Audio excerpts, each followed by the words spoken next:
ओम शांति। अॼु ॾींहुं तारीख़ 2/12/2024। अॼु मिठा मिठा बाप दादा चवनि था, मीठी मीठी ॿार तव्हांखे पंहिंजे दीपक जी संभाल स्वयं ई करणी आहे। आत्मा रूपी दीपक तूफ़ाननि सां बचण लाइ ज्ञान योग जो घृत ज़रूरु विझणो आहे रोज़। प्रश्न आहे, कहिड़ो पुरुषार्थ गुप्त बाप सां गुप्त वरसो दिलाईंदो आहे? उत्तर आहे, अंतर्मुखरता। चुप रही करे बाप खे यादि करो त गुप्त वरसो मिली वेंदो आहे। यादि में रहंदे उहे शरीर छुटिजी वञे त ॾाढो ई सुठो। हिन में कोई तकलीफ़ न थींदी। यादि सां गॾु गॾु ज्ञान योग जी सर्विस बि करणी आहे। यादि बि कर ऐं ज्ञान योग जी सर्विस बि करणी आहे। अगरि न करे सघंदा आहियो त कर्मणा सेवा करो, है न। हिन करे पंहिंजो अहंकार न ॾेखारिणो आहे। असांखे पंहिंजी नफ़्स ख़ुदि ई ॼाणे करे उन अनुसार कर्म करिणो आहे। भई अगरि असां हुन रीति ज्ञान युग जी सर्विस नथा करे सघूं त आपे ई चइणो खपे कि न, मां त इहे ई कंदमि। इनखे निरहंकारीपन चइबो है न। ज़बरदस्ती असांखे न कि मां कर्मणा थोरी कंदमि, मां बि ज्ञान योग कंदमि। न हुन जो फल मिलंदो, न हुन जो फल मिलंदो। ॾाढनि खे सुख ॾींदव त आशीर्वाद मिलंदव। चलन ऐं बोल चाल जी ॾाढी सात्विक खपे, बि ॾाढो सात्विक खपे असांखे। असांजी चलन और बोल चाल बि ॾाढो सात्विक खपे। गीता, निर्बल सां लड़ाई बलवान जी। ओम शांति। बाबा सम्झाए ॾिनो आहे, जॾहिं अहिड़ा गीत ॿुधंदा आहियो त हर हिक खे पंहिंजे मथां ई वीचार सागर मंथन करिणो खपे। ॾाढे ॾींहंनि खां पोइ गीत आयो, निर्बल सां लड़ाई बलवान जी। त अहिड़ा गीत ॿुधंदा आहियो त वीचार सागर मंथन हलणो खपे। इहे त ॿार ॼाणंदा आहिनि। मनुष्य मरंदा आहिनि त 12 ॾींहं दीवो जॻाईंदा आहिनि, त पोइ मरण जे लाइ तयारी करो था न, ऐं पंहिंजी जोति पुरुषार्थ करे आपे ई जॻायूं था। तव्हां पोइ मरण जे लाइ तयारी करो था ऐं पंहिंजी जोति पुरुषार्थ करे आपे ई जॻायो था न, तव्हां पंहिंजी जोति।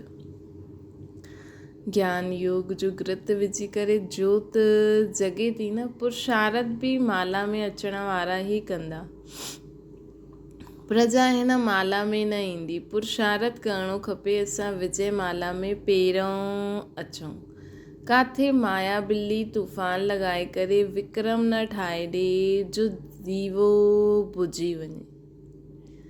हाणे हिन में ज्ञान ऐं योग ॿिन्हिनि जो बल खपे। योग सां गॾु गॾु ज्ञान बि ज़रूरी आहे न। हर हिक खे पंहिंजे दीपक जी संभाल करणी आहे। अंत ताईं पुरुषार्थ हलणो ई आहे। रेस हलंदी रहंदी आहे त ॾाढी संभाल करणी आहे। काथे ज्योति कम न थी वञे, बुझी न वञे। हिन करे योग ऐं ज्ञान जो घृत रोज़ विझणो आहे। योग बल जी ताक़त न त दौड़ी न सघंदा, पिछाड़ी में रहिजी वेंदा। स्कूल में सब्जेक्ट्स हूंदियूं आहिनि, ॾिसंदा आहिनि असां हिन सब्जेक्ट में तिखा न आहियूं त हिसाब सां जोर लॻाईंदा आहिनि। हिते बि ईअं आहे। सम्झो कोई कंहिं इंग्लिश में सुठो न आहे त उहो सोचंदो मूंखे एतिरी परसेंटेज खपे त हिननि सभिनि सब्जेक्ट में मूंखे एतिरो मार्क्स वठिणो ई पवंदो, भले इंग्लिश में एतिरा अचनि। त हिते बि ईअं ई आहे। स्थूल सर्विस जी सब्जेक्ट बि ॾाढी सुठी आहे। ॾाढनि जी आशीर्वाद मिलंदी आहे। कोई ॿार ज्ञान जी सर्विस कंदा आहिनि, दिन प्रतिदिन सर्विस जी वृद्धि थींदी रहंदी आहे। हिकु धणी जा 6-8 दुकान बि हूंदा आहिनि। सभु हिकु जहिड़ा न हलंदा आहिनि। कोई में कम ग्राहकी, कोई में जास्ती हूंदी आहे। तव्हांजो बि हिकु ॾींहुं उहो अचण वारो आहे जो राति जो बि तव्हांखे फ़ुर्सत न मिलंदी। सभिनि खे पतो लॻी वेंदो कि ज्ञान सागर बाबा आया आहिनि। अविनाशी ज्ञान रतन सां झोली भरंदा आहिनि। पोइ ॾाढा ॿार ईंदा। ॻाल्हि न पुछो, हिकु ॿ खे ॿुधाईंदा आहिनि न, हिते इहा वस्तु ॾाढी सुठी सस्ती मिलंदी आहे। तव्हां ॿार बि ॼाणंदा आहियो। इहा राजयोग जी शिक्षा ॾाढी सहज आहे। सभिनि खे हिन ज्ञान रतन जो मालूम पइजी वञे त ईंदा रहंदा। तव्हां हीअ ज्ञान युग जी सर्विस कंदा आहियो त हीअ ज्ञान युग जी सर्विस जो न करे सघंदो आहे त पोइ कर्मणा सेवा जी बि मार्क्स मिलंदी आहे न, सभिनि जी आशीर्वाद मिलंदी आहे न, हिकु ॿ खे सुखु ॾियणो हूंदो आहे। इहा त ॾाढी सस्ती खान आहे, इहा अविनाशी हीरे जवाहरातनि जी खान आहे न। 8 रत्ननि जी माला ठाहींदा आहिनि, पूजदा बि आहिनि, परंतु कंहिंखे पतो न आहे हीअ माला कंहिंजी ठहियलु आहे। तव्हां ॿार ॼाणंदा आहियो कीअं असां ई पूज्य पुजारी ठहींदा आहियूं। इहा ॾाढी वंडरफुल नॉलेज आहे जो दुनिया में कोई बि न ॼाणंदा आहिनि। हाणे तव्हां लकी स्टार्स ॿारनि खे ई निश्चय आहे की असां स्वर्ग जा मालिक हुआसीं, हाणे नर्क जा मालिक ठही विया आहिनि। स्वर्ग जे मालिक हूंदा त पुनर्जन्म बि हुते ई वठंदा। जॾहिं असां स्वर्ग में हूंदासीं त असां पुनर्जन्म बि हुते ई वठंदासीं। हाणे असां स्वर्ग जा मालिक ठहूं था त ब्राह्मणनि खे ई हिन संगम जो पतो आहे। ॿी सॼी दुनिया त कलयुग में आहे, युग त अलॻि अलॻि आहे न। सतयुग में हूंदा आहिनि त पुनर्जन्म सतयुग में ई वठंदा आहिनि। हाणे तव्हां संगम ते आहियो, तव्हां में बि कोई शरीर छॾंदो त संस्कार अनुसार पोइ हिते ई अची करे जनम वठंदो। इहे तव्हां ब्राह्मणनि जो संगम युग आहे, उहो शूद्रनि जो कलयुग आहे। ये नॉलेज बि तव्हांखे हिन संगम ते ई मिलंदी आहे न। तव्हां BK ज्ञान गंगा आहियूं प्रैक्टिकल में हाणे संगम युग ते आहियो। हाणे तव्हांखे रेस करणी आहे, दुकानु संभालणी आहे। ज्ञान युग जी धारणा न थींदी त दुकानु संभाले न सघंदा। सर्विस जो उजूरो त बाबा त ॾियण वारा आहिनि। यज्ञ रचियो आहे त क़िस्म क़िस्म जा ब्राह्मण ईंदा आहिनि। पोइ कंहिंखे दक्षिणा जास्ती, कंहिंखे कम मिलंदी आहे। हाणे इहे परमपिता परमात्मा रुद्र ज्ञान यज्ञ रचियो अथई। असां आहियूं सभु ब्राह्मण। असांजो धंधो आहे मनुष्य खां देवता ठाहिणु। अहिड़ो यज्ञ ॿियो कोई हूंदो न आहे जो कोई चए की असां हिन यज्ञ सां मनुष्य सां देवता था ठहूं। अहिड़ो कोई यज्ञ हूंदो न आहे जंहिंसां इंसान मनुष्य खां देवता ठही वञे। हाणे हिनखे रुद्र ज्ञान यज्ञ अथवा पाठशाला बि चइबो आहे न। ज्ञान योग सां हर हिकु ॿार देवी देवता पद पाए सघंदो आहे। ज्ञान योग सां हर हिकु ॿार देवी देवता पद पाए सघंदा आहिनि। बाबा राय बि ॾींदा आहिनि। तव्हां परमधाम सां बाबा सां गॾु आया आहियो, तव्हां चईंदा असां परमधाम निवासी आहियूं। हिन समय बाबा जी मत सां असां स्वर्ग जी स्थापना करूं था। जो स्थापना कंदा उहो ज़रूरु मालिक ठहींदा न। तव्हां ॼाणंदा आहियो हिन दुनिया में असां मोस्ट लकीएस्ट ज्ञान सूर्य, ज्ञान चंद्रमा, ज्ञान सितारा आहियूं। ठाहिण वारो ज्ञान सागर आहे। उहो सूर्य चांद सितारा त स्थूल आहिनि, उन्हनि सां गॾु असांजी भेट आहे। त असां बि पोइ ज्ञान सूर्य, ज्ञान चंद्रमा, ज्ञान सितारा हूंदासीं न। असांखे अहिड़ो ठाहिण वारो आहे उहो ज्ञान सागर।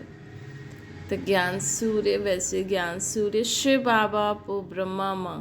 ऐं हीअं ॾिसो त छो जी मम्मा बाबा बि माता पिता आहिनि त ज्ञान सूर्य ब्रह्मा बाबा, ज्ञान चंद्रमा मम्मा, ऐं असां सभु ज्ञान सितारा ऐं बाबा थी विया ज्ञान जा सागर। ईअं बि करे सघंदा आहियूं, उहो बि करे सघंदा आहियूं। शिव बाबा ज्ञान सूर्य, ब्रह्मा मां ज्ञान चंद्रमा, ऐं असां सभु लकी ज्ञान सितारा। उन में बि सभिनि खां चमकंदो उहो सितारो मम्मा जो आहे। नाम त पिया आहिनि ज्ञान सूर्य अथवा ज्ञान सागर जा असां सभु ॿार आहियूं। उहो त हितां जा रहवासी न आहिनि। बाबा चईंदा आहिनि मतिलबु बाबा चईंदा आहिनि मां ईंदो आहियां तव्हांखे आप समान ठाहींदो आहे। ज्ञान सूर्य ज्ञान सितारा तव्हांखे हिते ठहिणो आहे। तव्हां ॼाणंदा आहियो बराबरि असां भविष्य में वरी खां हिते ही स्वर्ग जा मालिक ठहींदासीं। असां भविष्य में वरी खां हिते ही स्वर्ग जा मालिक ठहींदासीं। सॼो मदार पुरुषार्थ ते आहे। हिते ई स्वर्ग जा असां मालिक ठहींदासीं। सॼो मदार बाबा चईंदा आहिनि पुरुषार्थ ते आहे। असां माया ते जीत पाइण जा वॉरियर्स आहियूं। है न, असां माया ते जीत पाइण वारा वॉरियर्स आहियूं। उहे माण्हू पोइ मन खे वश करण जे लाइ केतिरा हठ आदि कंदा आहिनि। बाबा चवंदा आहिनि न, माया जीत, प्रकृति जीत, जगत जीत। ऐं उहा मन खे वश करण जे लाइ केतिरो हठ कंदा आहिनि, है न। लेकिन असां विकारनि ते जीत पाए वठंदासीं त मन में उहे संकल्प ईंदा ई न। तव्हां त हठ योग आदि करे न सघो। बाबा चवंदा आहिनि तव्हांखे कोई तकलीफ़ आदि न करणी आहे। सिर्फ़ु चवंदा आहिनि तव्हांखे मूं वटि अचिणो आहे, इन करे मूंखे यादि करो। मां तव्हां ॿारनि खे वठणु आयो आहियां। ईअं ॿियो कोई मनुष्य चई न सघे। भल हीअं कोई चईंदो? कोई बि गुरु संत सन्यासी कंहिं बि ग्रंथ शास्त्रनि में ईअं लिखियलु आहे मां तव्हांखे वठी वेंदुमि। लेकिन हिते त बाबा असांखे चईंदा आहिनि मां तव्हां वटि आयो आहियां तव्हांखे वठी वञण लाइ। ईअं ॿियो कोई मनुष्य चई न सघे। भल पंहिंजे खे ईश्वर चवनि, परंतु पंहिंजे खे गाइड कोई न चई सघंदो। बाबा चवंदा आहिनि मां मुख्य पंडो बाबा चवंदा आहिनि मां मुख्य पंडो कालनि जो बि काल आहियां, है न। उहो काल त हिकु ॿिनि खे वठी वेंदा आहिनि। बाबा त कालनि जो काल सभिनि खे हिकु साथ वठी वेंदा। इहा सत्यवान सावित्री जी कहानी आहे न हिकु। उनखे जिस्मानी लव थियण जे कारण दुखी थींदी हुई उन्हनि जो। तव्हां त ख़ुशि थींदा आहियो न, मां तव्हांजी आत्मा खे वठी वेंदमि, तव्हां कॾहिं दुखी त न थींदव न। बाबा असां सभिनि आत्माउनि खे वठी वेंदा त दुखी त न थींदव न। तव्हां ॼाणंदा आहियो असांजो बाबा आया आहिनि स्वीट होम में वठी वञण लाइ, जंहिंखे मुक्तिधाम निर्वाण धाम चइबो आहे। चवंदा आहिनि मां सभई कालनि जो काल आहियां।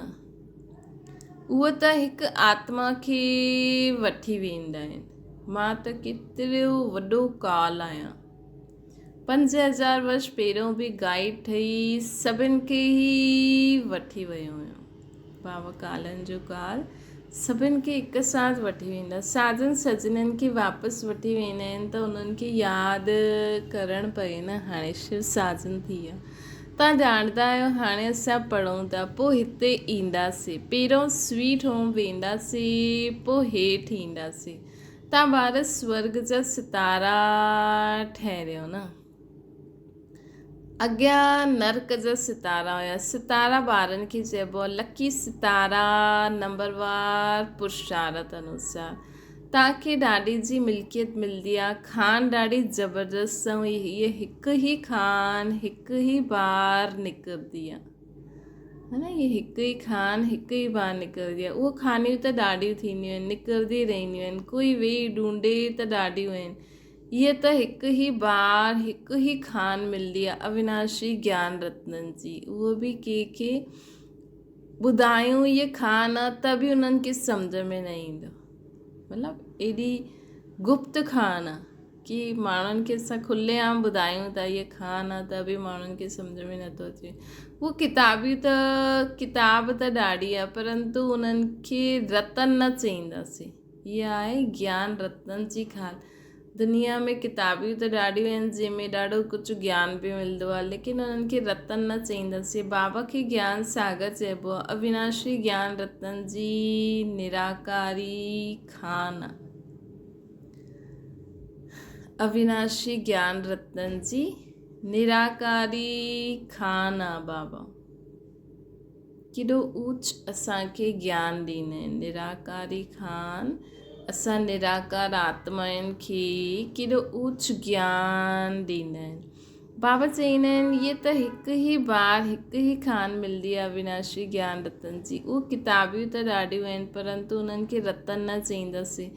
बाबा खे ज्ञान सागर चइबो आहे न। अविनाशी ज्ञान रत्ननि जी निराकारी खान।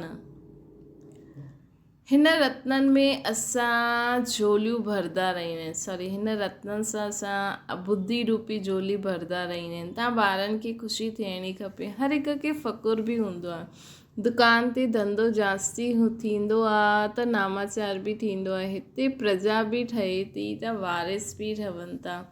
हितां खां रत्ननि जी झोली भरे करे पोइ वञी करे दान ॾींदा आहिनि। परमपिता परमात्मा ई ज्ञान जो सागर आहे, जो ज्ञान रत्ननि सां झोली भरंदा आहिनि, बुद्धि रूपी झोली। बाक़ी उहो समुद्र न जो ॾेखारींदा आहिनि, रत्ननि जी थाली भरे करे देवताउनि खे ॾींदा आहिनि।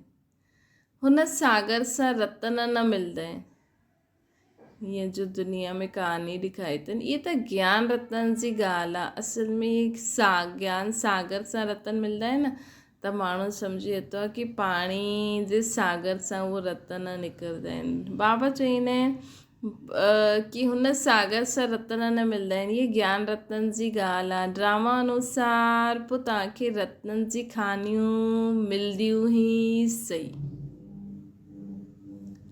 हुते ढेर हीरे जवाहरात हूंदा, जंहिंसां पोइ भक्ति मार्ग में मंदर आदि ठाहींदा। अर्थक्वेक आदि थियण सां हाणे अंदरि हली विया आहिनि। हुते महल आदि त ॾाढा ठहींदा, हिकु न, हिते त राजाउनि जी कॉम्पिटिशन ॾाढी आहे।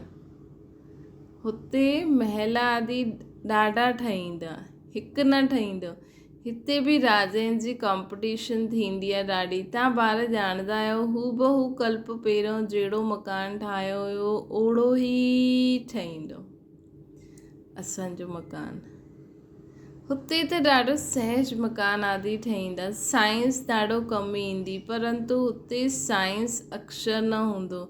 साइंस खे हिंदी में विज्ञान चईंदा आहिनि। अॼुकल्ह त विज्ञान भवन बि नाम रखी ॾींदा आहिनि। विज्ञान अक्षर ज्ञान सां गॾु लॻंदो आहे। ज्ञान ऐं योग खे विज्ञान चईंदासीं। ज्ञान सां रत्न मिलंदा आहिनि, योग सां एवर हेल्दी ठहींदा आहिनि।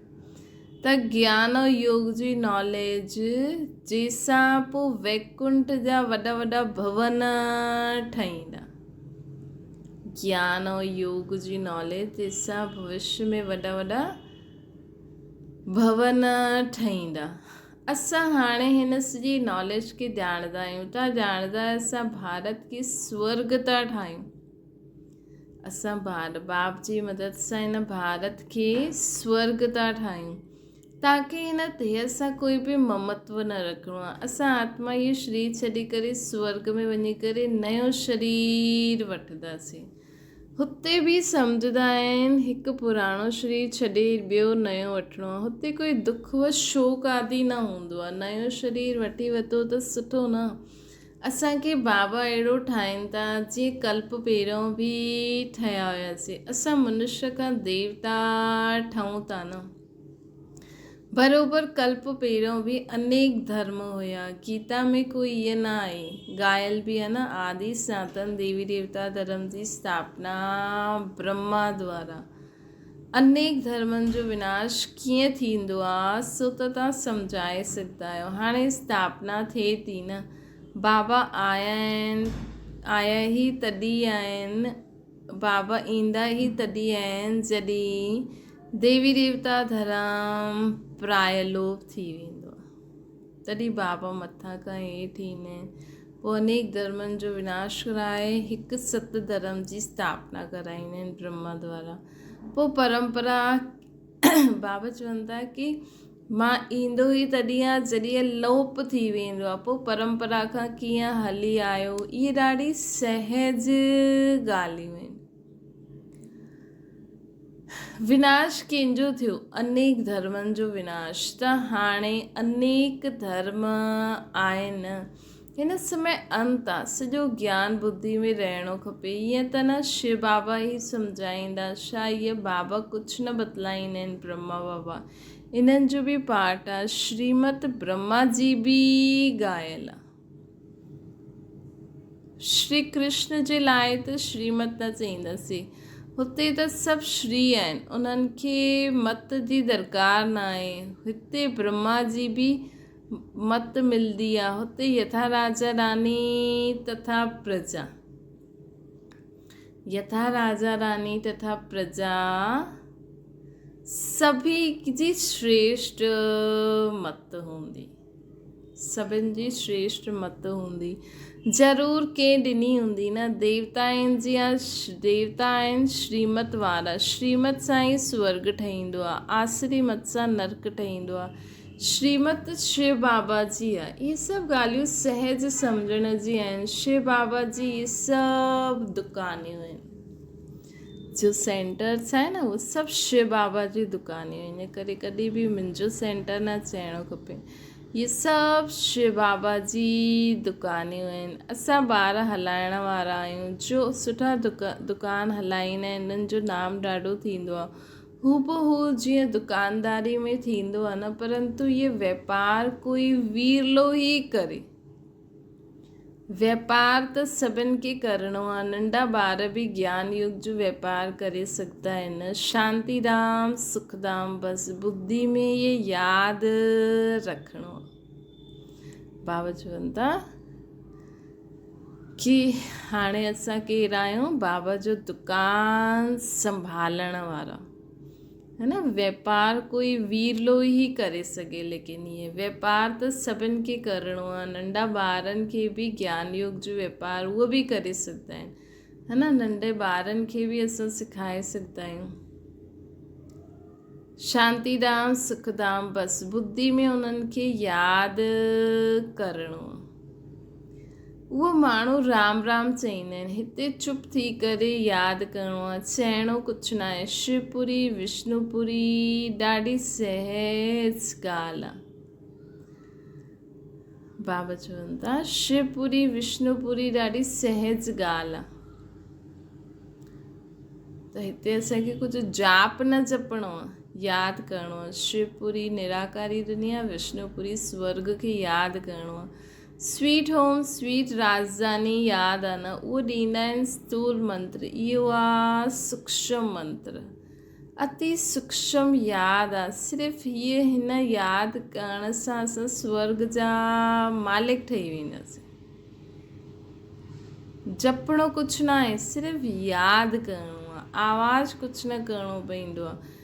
गुप्त बाबा सां गुप्त वरसो चुप रहण सां, अंतर्मुखी थियण सां असां पाईंदा आहियूं।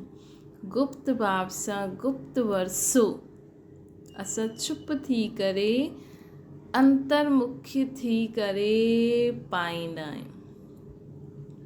हाणे असां कहिड़ो गुप्त रीति बाबा खे कोई पतो ई नथो लॻे। बाबा चईंदा आहिनि कि मूंखे यादि करण वारा भल साम्हूं आहिनि मिलण वारा, लेकिन ॿिया बि परे परे ॾाढो प्यार सां यादि कंदा आहिनि। ऐं जेको यादि कंदो आहे हुन जा उहो ई पूरो पावन ठहींदो आहे। ऐं ज्ञान बि ज़रूरी आहे, दैवी गुण बि। त यादि सां ज्ञान सां दैवी गुण संपन्न पवित्र आत्मा, अंत में जंहिंखे असां वॾा वॾा महारथी सम्झूं था, हुननि जे अलावा बि दुनिया में ॾाढी सारी आत्मायूं आहिनि जो राज्य भाग्य जे लाइ पुरुषार्थ थी करनि। त अंत में जॾहिं उहे प्रत्यक्ष थींदा, ऐं साम्हूं जेका वॾा वॾा महारथी थी वेठा आहिनि, उहो बि कम पद में नज़र ईंदा। न त गुप्त बाप, गुप्त ई गुप्त आत्मायूं बाबा खे यादि करे वरसो थी वठनि। त बाबा चवनि था कि आवाज़ कुझु न करिणो पवंदो आहे। गुप्त बाबा सां गुप्त वरसो चुप रहण सां, अंतर्मुखी थी करे थियण सां पाईंदा आहियूं असां। कहिड़ो वंडरफुल ड्रामो आहे न। हिन ई यादि में रहंदे शरीर छुटी वञे त ॾाढो ई सुठो। हिन ई यादि में रहंदे हुए शरीर छुटी वञे त ॾाढो ई सुठो। पोइ असां पंहिंजे समय ते अची करे पोइ पंहिंजो उहो ई राज्य भाग्य पाईंदासीं। पंहिंजो पुरुषार्थ पंहिंजो प्रालब्ध भोगदासीं। सिर्फ़ु कंहिंखे पतो आहे? असांखे ऐं बाबा खे, है न। बाबा तॾहिं चईंदा आहिनि न, मुंहिंजो यादि प्यार उन्हनि ॿारनि वटि पहुचंदो आहे। हिन ई यादि सां शरीर छुटी वञे त ॾाढो ई सुठो। कोई तकलीफ़ ई न आहे। जेकी यादि ठहिरंदी न आहे न उहो पंहिंजो अभ्यास करे। हाणे त चओ सभिनि खे चओ बाबा चयो अथई की मूंखे यादि करो त अंत मते सुगति थी वेंदी। यादि सां विक्रम विनाश थींदा आहिनि ऐं मां स्वर्ग में भेजे ॾींदमि तव्हांखे। यादि सां विक्रम विनाश थींदा ऐं असां तव्हां सभिनि खे स्वर्ग में भेजे ॾींदासीं। यादि सां असांजा सभु विक्रम विनाश थी वेंदा ऐं असांखे बाबा किथे मोकिले छॾींदा? स्वर्ग में। बुद्धि योग शिव बाबा सां लॻाइणु ॾाढो सहज आहे। परहेज़ बि सॼी हिते ई करणी आहे न। सिर्फ़ु परहेज़ छा करणी आहे असांखे? खान पान जी बाक़ी उहा दुनिया में जीअं छुआछूत आहे उहा न करणी आहे। बसि असांखे पंहिंजे बुद्धि मन बुद्धि खे सदा शुद्ध रखिणो आहे, बाप सां गॾु रखिणो आहे। ऐं खान पान जी जो बि आहे रहण सहण जो बि बाबा चईंदा आहिनि। बाबा चईंदा आहिनि कि हिते त कोई तकलीफ़ न आहे। बुद्धि योग शिव बाबा सां लॻाइणु ॾाढो सहज आहे। परहेज़ बि सॼी हिते ई करणी आहे। सितो प्रधान ठाहींदा आहियूं त सभी सात्विक हुजिणो खपे न। चलन सात्विक, ॻाल्हाइणु सात्विक। हिते असांजो मन वचन कर्म ते ॾाढो ध्यानु सात्विकता रखणी आहे। दुनिया में माण्हू ॿाहिरी चीज़ जी सात्विकता रखंदा आहिनि, लेकिन हिते असांजी संकल्प बोल कर्मनि ते ॾाढी शुद्धता रखणी आहे। उन्हनि में ॾाढो ध्यानु रखिणो आहे। कोई बि विक्रम असांखां न थिए, सूक्ष्म बि न। इहे पाण सां गॾु ॻाल्हियूं करणियूं आहिनि। साथी सां प्यार सां ॻाल्हाइणो आहे। गीत में बि आहे न, पीऊ पीऊ बोल सदा अनमोल। तव्हां आहियो रूप पसंदि, आत्मा रूप ठहींदी आहे। ज्ञान सागर बाप आहे त ज़रूरु अची करे ज्ञान ई ॿुधाईंदा न। चईंदा आहिनि मां हिकु ई बार अची करे शरीर धारण कंदो आहे। इहे कम जादूगरी न आहे। जरा सोचो, एॾी वॾी परमात्मा हिन सृष्टि ते अची करे असांखे ज्ञान ॾींदी आहे। बाबा बि रूप पसंदि आहे, परंतु निराकार त ॻाल्हाए न सघंदो, इन करे शरीर वरितो अथनि बाबा। परंतु उहो पुनर्जन्म में न ईंदा आहिनि। आत्मायूं त पुनर्जन्म में ईंदियूं आहिनि। तव्हां ॿार बाबा जे मथां भलियारी वेंदा आहियो त बाबा चईंदा आहिनि पोइ ममत्व न रखिणो आहे कंहिंमें। तव्हां ॿार बाबा जे मथां भलियारी वेंदा आहियो त बाबा चईंदा आहिनि पोइ ममत्व न रखिणो आहे कहिड़ी बि चीज़ कहिड़े बि व्यक्ति में। हिकु बार असां बाबा ते भलियारी वियासीं त पंहिंजो कुझु बि न सम्झणो। बसि हाणे मुंहिंजो बाबा आहे, बसि बाक़ी सभु कुझु बाबा जो। ममत्व मिटाइण लाइ ई बाबा युक्तियूं रचंदा आहिनि। क़दम क़दम ते बाप सां पुछणो पवंदो आहे। माया अहिड़ी आहे जो चमाट मारदी आहे। पूरी बॉक्सिंग आहे न। ॾाढा त चोट खाई करे पोइ खड़ा थी वेंदा आहिनि। ॾाढा आहिनि जो चोट खाई करे पोइ खड़ा थी वेंदा आहिनि। लिखंदा बि आहिनि बाबा माया थप्पड़ लॻाए ॾिनई, कारो मुंहुं करे छॾियो, जेकी 4 मंज़िल सां किरी पियो। जीअं कोई मथे मंज़िल सां किरंदो आहे न, ईअं कोई ॿार अगरि माया जी कहिड़े बि वश थी आहे। हिकु थींदी आहे नंढे रूप जी माया, हिकु थींदी आहे वॾे रूप जी माया। लेकिन अगरि वॾे रूप जी माया में फसी आहे त जीअं 4 मंज़िल सां किरी आहे। क्रोध कयो त 3rd फ्लोर सां किरियो, ऐं अगरि क्रोध करे छॾियो त 3 मंज़िल सां किरी पियो। इहे ॾाढी सम्झण जी ॻाल्हियूं आहिनि। हाणे ॾिसो ॿार टेप जे लाइ बि मांग कंदा आहिनि, बाबा टेप भेजे ॾियो, असां एक्यूरेट मुरली ॿुधूं। इहे बि प्रबंध थींदा रहंदा आहिनि। ॾाढा ॿुधंदा आहिनि त ॾाढनि जा कपाट खुली वेंदा आहिनि। ॾाढनि जो कल्याण थींदो आहे। मनुष्य कॉलेज खोलंदा आहिनि त उन्हनि खे ॿिए जन्म में विद्या जास्ती मिलंदी आहे। इहे बि सभु हिसाब आहे। अगरि असां हिन जन्म में कंहिंखे विद्या दान कंदासीं, अगरि असां वटि पैसो आहे, कंहिंखे पढ़ाई लिखाई जे लाइ पैसो न आहे उनखे पैसो ॾियो। ईअं न सोचो असां ॾिनो, हीअं सोचो असां इन्हनि खे ॾियूं था, इहे पढ़ी लिखी अॻियां वधंदा त असांखे बि ॿिए जन्म में सुठी पढ़ाई मिलंदी। बाबा बि चईंदा आहिनि टेप मशीन ख़रीद करो त ॾाढनि जो कल्याण थी वञे। बाबा बि चईंदा आहिनि टेप मशीन ख़रीद करो त ॾाढनि जो कल्याण थी वेंदो। अच्छा मीठे मीठे सिके लॾे ॿारनि प्रति माता पिता बाप दादा जो यादि प्यार ऐं गुड मॉर्निंग। रूहानी बाप जी सभिनि रूहानी ॿारनि खे नमस्ते। असांजी बि रूहानी माता पिता बाप दादा खे यादि प्यार गुड मॉर्निंग ऐं नमस्ते।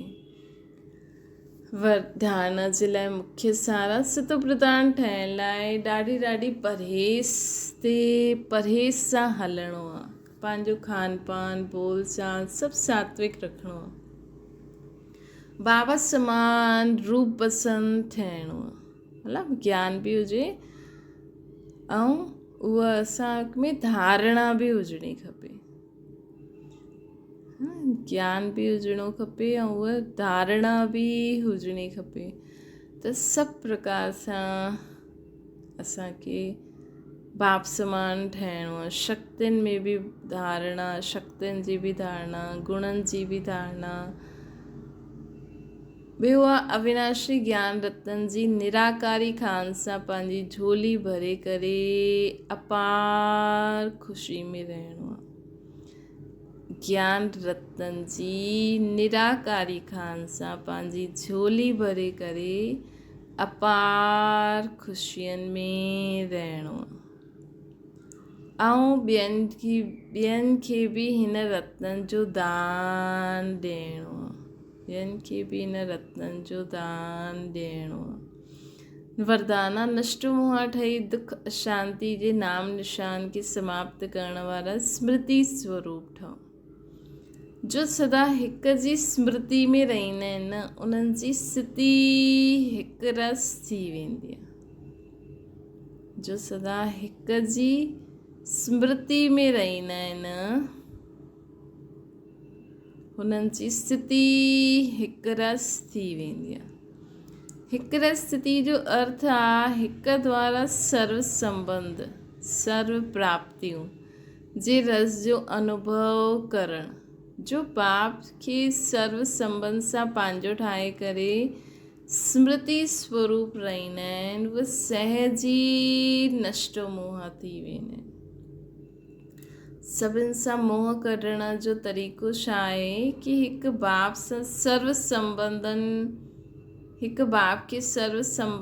सां पंहिंजो ठाहे करे ऐं इहे सदा यादि रहे। सम्झो कंहिंजो पीउ दे हिकु पीउ शरीर छॾे छॾी, लेकिन हुन पहिरियों खां ई अभ्यास कयो अथई कि मुंहिंजो त शिव बाबा पीउ आहे, त हुनखे उहो फ़र्क़ु ई न पवंदो। हुनजे पीउ शरीर छॾे छॾियईं, हुनजे माउ शरीर छॾे छॾियईं, मुंहिंजो त शिव बाबा ऐं ब्रह्मा मां आहे, त कोई फ़र्क़ु ई न पवंदो हुनखे। जो नष्ट मोह आहे न हुनखे कॾहिं कमाइण